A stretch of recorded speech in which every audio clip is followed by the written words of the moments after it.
Hi friends, 2 ദിവസം മുമ്പ് കേരള KTUവിൻ്റെ നമുക്കൊരു നോട്ടിഫിക്കേഷൻ വന്നിട്ടുണ്ടായിരുന്നു. നോട്ടിഫിക്കേഷനിൽ university LP grade low pass grade sanction ചെയ്തിട്ടുണ്ടായിരുന്നു നേരത്തെ തന്നെ. അപ്പോൾ അതിന് എലിജിബിൾ ആയിട്ടുള്ള സ്റ്റുഡൻസ് അതിന് വേണ്ടിയുള്ള റിക്വസ്റ്റ് കൊടുക്കാൻ വേണ്ടിയിട്ടുള്ള ഒരു നോട്ടിഫിക്കേഷനാണ് വന്നിരിക്കുന്നത്. അപ്പോൾ അത് എങ്ങനെയാണ് ചെയ്യേണ്ടത് എന്നുള്ള യൂസർ ഗൈഡ് ഉൾപ്പെടെയാണ് അവർ പബ്ലിഷ് ചെയ്തിരിക്കുന്നത്. അപ്പോൾ അതിലേക്ക് പോകുന്നതിന് മുമ്പായിട്ട് ആദ്യമായിട്ട് എന്താണ് ഈ LP ഗ്രേഡ് എന്നൊന്ന് നമുക്ക് നോക്കാം. അപ്പോൾ LP ഗ്രേഡ് എന്ന് പറയുന്നത് ലോ പാസ് ഗ്രേഡ് എന്നാണ് പറയുന്നത്. അതെന്ന് പറയുന്നത് നമ്മളിപ്പം ചില സ്റ്റുഡൻസ് ഉണ്ടാവും 40% എൻഡ് സെമസ്റ്റർ എക്സാമിനേഷനിൽ സ്കോർ ചെയ്താലും നമ്മുടെ കണ്ടിന്യൂസ് ഇൻറ്റേർണൽ ഇവാലുവേഷനിൽ മാർക്ക് കുറഞ്ഞത് കാരണം അവർ പാസ്സാവാതെ പോകുന്നുണ്ടാവാം.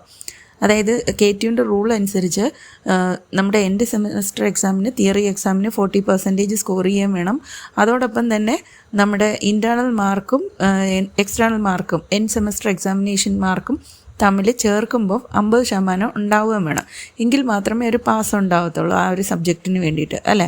അപ്പോൾ അങ്ങനെ വരാതെ ഇൻറ്റേർണൽ മാർക്ക് കുറഞ്ഞു പക്ഷേ 40% എൻഡ് സെമസ്റ്ററിൽ ഉണ്ടെന്ന് തന്നെ അങ്ങനെയുള്ള ഫെയിലായിട്ടുള്ള കുട്ടികൾക്ക് മിനിമം ഗ്രേഡ് എന്ന് പറയുന്നത് നമ്മുടെ പാസ് ഗ്രേഡാണ്.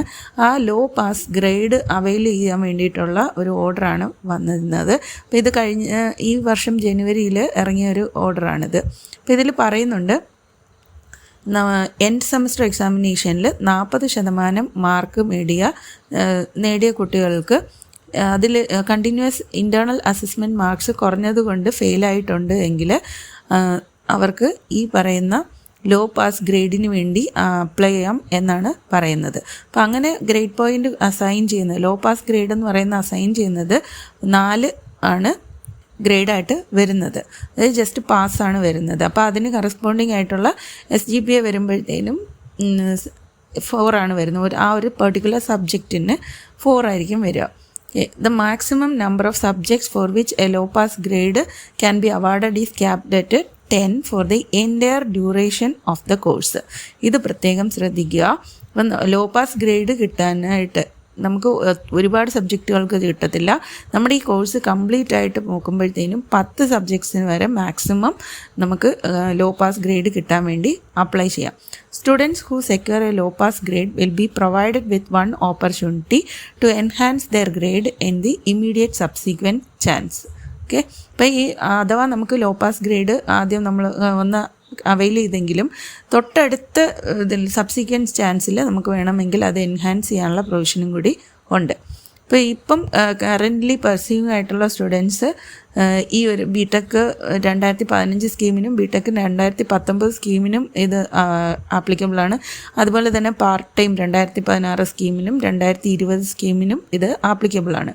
അപ്പോൾ കറൻ്റ്ലി പെർസീവ് ചെയ്യുന്ന സ്റ്റുഡൻസിനും ട്രെയിലിംഗ് സ്റ്റുഡൻസിനും ഈ ഒരു പ്രോഗ്രാമിൽ എൻറോൾ ചെയ്ത കുട്ടികൾക്കെല്ലാം തന്നെ ഈ low pass grade benefits attempt ചെയ്യാവുന്നതാണ്, അവർക്ക് കിട്ടുന്നതാണ്.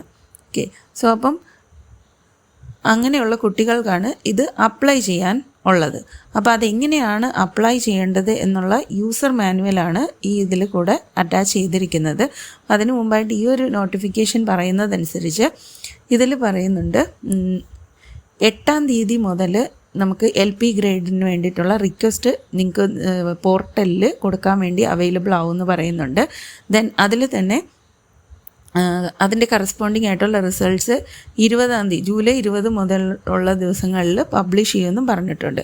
ഇപ്പോൾ ഓൾറെഡി പബ്ലിഷ് ചെയ്ത സ്റ്റുഡൻസിൽ ഏതെങ്കിലും LP ഗ്രേഡിന് സ്റ്റുഡൻസ് എലിജിബിൾ ആണ് എങ്കിൽ അത് നിങ്ങളുടെ സ്റ്റുഡൻറ്റ് ലോഗിനിലുണ്ടാവും. അപ്പോൾ അതിൽ ഏതൊക്കെയാണ് നിങ്ങൾക്ക് ആവശ്യമെന്ന് വെച്ച് കഴിഞ്ഞാൽ അതിനെ ഓപ്റ്റ് ചെയ്ത് അതിന് വേണ്ടി കറസ്പോണ്ടിങ് ആയിട്ട് നിങ്ങൾക്ക് LP ഗ്രേഡ് റിക്വസ്റ്റ് കൊടുക്കാവുന്നതാണ്. അപ്പോൾ ആ റിക്വസ്റ്റ് കൊടുക്കുമ്പോൾ സേവ് ചെയ്ത് സബ്മിറ്റ് ചെയ്യണം റിക്വസ്റ്റ്. ദെൻ അതിനുശേഷം യൂണിവേഴ്സിറ്റി അത് വെരിഫൈ ചെയ്തതിന് ശേഷം മാത്രമാണ് റിസൾട്ട് പബ്ലിഷ് ചെയ്യുന്നത്. ദെൻ അതുപോലെ തന്നെ ഫ്യൂച്ചറിൽ നോക്കിക്കഴിഞ്ഞാൽ ഓരോ തവണയും റിസൾട്ട് പബ്ലിഷ് ചെയ്തതിന് ശേഷം ഒരു 15 ദിവസം സ്റ്റുഡൻറ്റ് ലോഗിനിൽ നിങ്ങൾക്ക് LP ഗ്രേഡ് അപ്ലൈ ചെയ്യാനുള്ള പ്രൊവിഷൻ ഉണ്ടാവും. അപ്പോൾ അതിൽ ആ പറയുന്ന ഡേയ്സിനുള്ളിൽ നിങ്ങൾ ഓപ്റ്റ് ചെയ്യുന്നില്ല എങ്കിൽ അതിന് കറസ്പോണ്ടിങ് ആയിട്ട് അതിന് തൊട്ടടുത്ത് വരുന്ന സപ്ലി എക്സാമിനേഷൻ നിങ്ങൾ എഴുതി അതിന് പാസ് ഗ്രേഡ് മേടിക്കണം. പിന്നെ ഒരു വിധത്തിലും LP ഗ്രേഡ് റിക്വസ്റ്റിനും വേണ്ടിയിട്ടുള്ള ഡേറ്റ്സ് ഒന്നും എക്സ്റ്റെൻഡ് ചെയ്യില്ല എന്നാണ് പറഞ്ഞിരിക്കുന്നത്. പിന്നെ വേറൊരു കാര്യം നോട്ട് ചെയ്യേണ്ട ഒരു കാര്യം എന്ന് പറഞ്ഞു കഴിഞ്ഞാൽ, ഇപ്പോൾ ഓൾറെഡി സ്റ്റുഡൻറ്റ് റീവാലുവേഷനിൽ ഒരു സബ്ജക്റ്റ് പാസ്സായെന്ന് വിചാരിക്കുക. അതേ സബ്ജക്റ്റിന് ഓൾറെഡി LP ഗ്രേഡ് അപ്ലൈ ചെയ്തിട്ടും ഉണ്ടായിരുന്നു. അങ്ങനെയാണ് എങ്കിൽ ഓട്ടോമാറ്റിക്കലി ആ അപ്ലൈ ചെയ്തതോ അല്ലെങ്കിൽ ആ LP ഗ്രേഡ് അവാർഡ് ചെയ്തതോ ഓട്ടോമാറ്റിക്കലി വിഡ്രോ ചെയ്തതിന് ശേഷം റീവാലുവേഷനിൽ നോർമലി പാസ്സായ ഗ്രേഡ് ഏതാണോ ആ ഗ്രേഡ് നിങ്ങൾക്ക് അസൈനായി കിട്ടും. Then student can apply for LP grade for CGPA based exams of May 2020. നമുക്ക് COVID-19 ആയിരുന്നത് കാരണം 2020 മെയ്യിലെ എക്സാംസ് ഒക്കെ ഉണ്ടായിരുന്നു. അപ്പോൾ അതിലും എലിജിബിൾ ആയിട്ടുള്ള കുട്ടികൾക്കെല്ലാം LP ഗ്രേഡ് അപ്ലൈ ചെയ്യാവുന്നതാണ്. സോ അതിനകത്തുള്ള ഇമ്പ്രൂവ്മെൻറ്റ് ചാൻസസ് ഒന്നും ഇതിൽ ആപ്ലിക്കബിൾ ആവില്ല എന്നും പറയുന്നുണ്ട്. സോ അപ്പോൾ ഇതിൻ്റെ യൂസർ ഗൈഡിൽ പറയുന്നത് നിങ്ങൾ നിങ്ങളുടെ KTU ലോഗിനിൽ കയറണം. KTU ലോഗിനിൽ കയറി കഴിയുമ്പോഴത്തേനും അവിടെ റിസൾട്ട് ടാബുണ്ട്. റിസൾട്ട് ടാബിൽ പോയിട്ട് റിക്വസ്റ്റ് ലോ പാസ് ഗ്രേഡ് എന്നുള്ള ഓപ്ഷൻ സെലക്ട് ചെയ്യണം. സെലക്ട് ചെയ്ത് കഴിയുമ്പോഴത്തേനും അവിടെ ഒരു check low pass grade eligible എന്നുള്ളൊരു ബട്ടൺ ഉണ്ടാവും.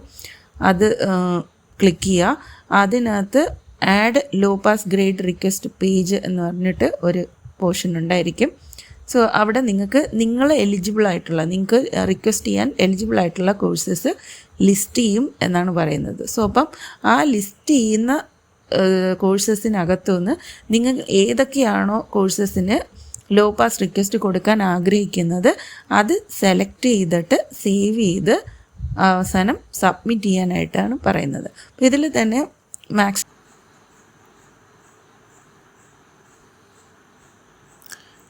സോ അപ്പം ആ ഓരോ കോഴ്സും ലിസ്റ്റ് ചെയ്യുന്നതിൻ്റെ കൂടെ തന്നെ നമ്മുടെ ഫൈനൽ ഡേറ്റ് ഫോർ സബ്മിഷൻ, അതിൻ്റെ റിസൾട്ട് വന്ന ഡേറ്റും ഉണ്ടാവും.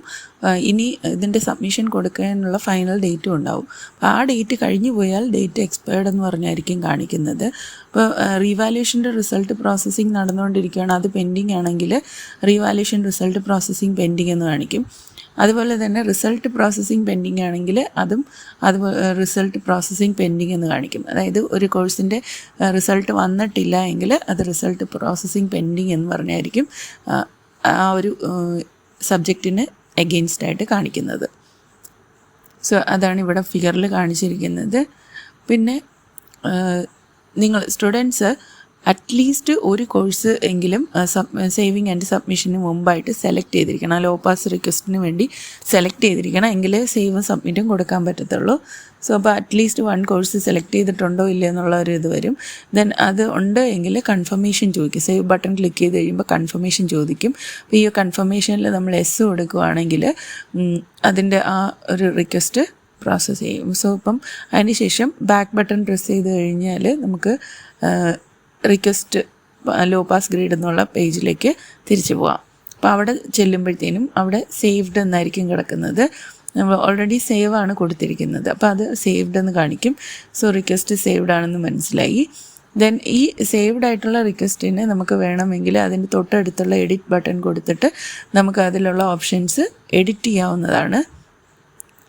ദെൻ എഡിറ്റ് ബട്ടൺ ക്ലിക്ക് ചെയ്ത് കഴിഞ്ഞാൽ അത് again add low pass grade request പേജിലേക്കാണ് പോകുന്നത്. ദെൻ അവിടെ പോയി നമുക്ക് ആവശ്യമുള്ള എഡിറ്റൊക്കെ നടത്തിയതിന് ശേഷം വീണ്ടും നമുക്ക് സേവ് ചെയ്യാം. സേവ് ചെയ്ത് പിന്നെ അവസാനം നമ്മൾ എല്ലാം ചേഞ്ചസ് എല്ലാം എൻഷുർ ചെയ്തതിന് ശേഷം സബ്മിറ്റ് ബട്ടൺ ക്ലിക്ക് ചെയ്യണം. സബ്മിറ്റ് കൊടുത്താൽ മാത്രമാണ് ആ റിക്വസ്റ്റ് പ്രോസസ്സ് ആവുന്നത്. ഓക്കെ, അവിടെ എസ് കൊടുക്കുമ്പോൾ കൺഫർമേഷൻ അഗെയിൻ ചോദിക്കും.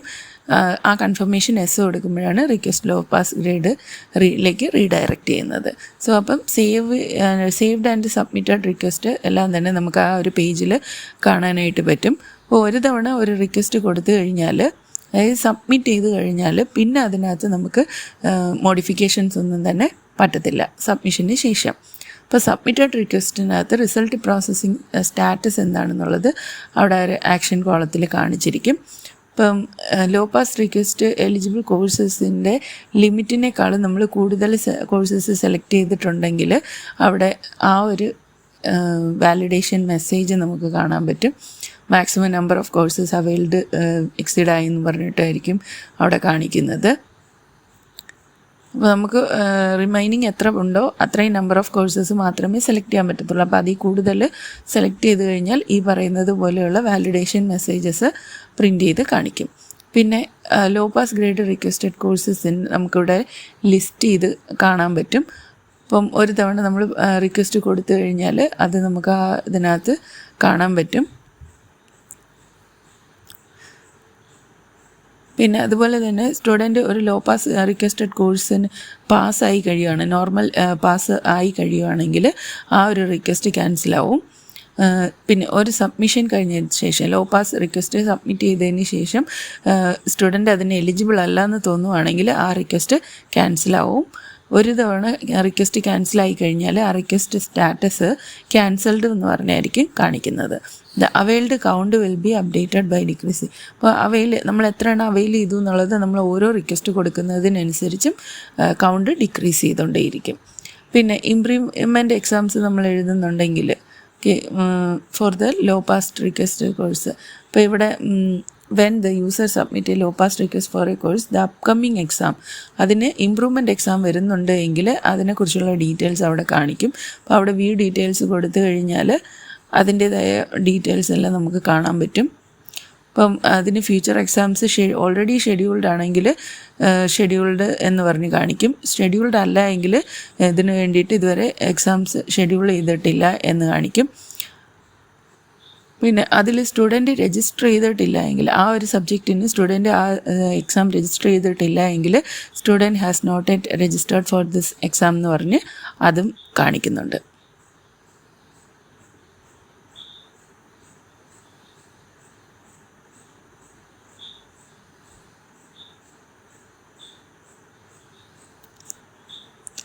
സോ ഇപ്പം ഇവിടെ ഈ സ്റ്റുഡൻറ്റ് എൻറോൾ ചെയ്തിട്ടുണ്ടെങ്കിൽ എൻറോൾഡ് എന്ന് പറഞ്ഞിട്ട് കാണിക്കും. എൻറോൾ ചെയ്തിട്ടില്ല എങ്കിൽ ഇല്ല എന്ന് പറഞ്ഞായിരിക്കും കാണിക്കുക. പിന്നെ അതുപോലെ തന്നെ ഒരു എക്സാം സ്റ്റുഡൻറ്റ് അപ്ലൈ ചെയ്തിരിക്കുന്ന ഒരു ലോ പാസ് റിക്വസ്റ്റിൻ്റേത് CGPA ബേസ്ഡ് ഇവാലുവേഷൻ എക്സാമാണ് എങ്കിൽ, അപ്പോൾ അതിന് എക്സാമ്പിൾ എന്ന് പറഞ്ഞു കഴിഞ്ഞാൽ നമ്മളിപ്പോൾ ഫൈനൽ ഇയർ S8 എക്സാംസ് ഒക്കെ വരുമ്പോൾ അത് CGPA ബേസ്ഡ് ഇവാലുവേഷനാണ്. അപ്പോൾ അങ്ങനെ വരുന്ന ആ എക്സാംസിന് നമുക്ക് ലോ പാസ് ഗ്രേഡ് അപ്ലൈ ചെയ്യാൻ പറ്റത്തില്ല എന്നുള്ളതാണ് ലാസ്റ്റ് പറയുന്നത്. അപ്പോൾ CGPA ബേസ്ഡ് ഇവാലുവേഷൻ എക്സാമിനേഷൻസിന് നമുക്ക് അപ്ലൈ ചെയ്യാൻ പറ്റില്ല.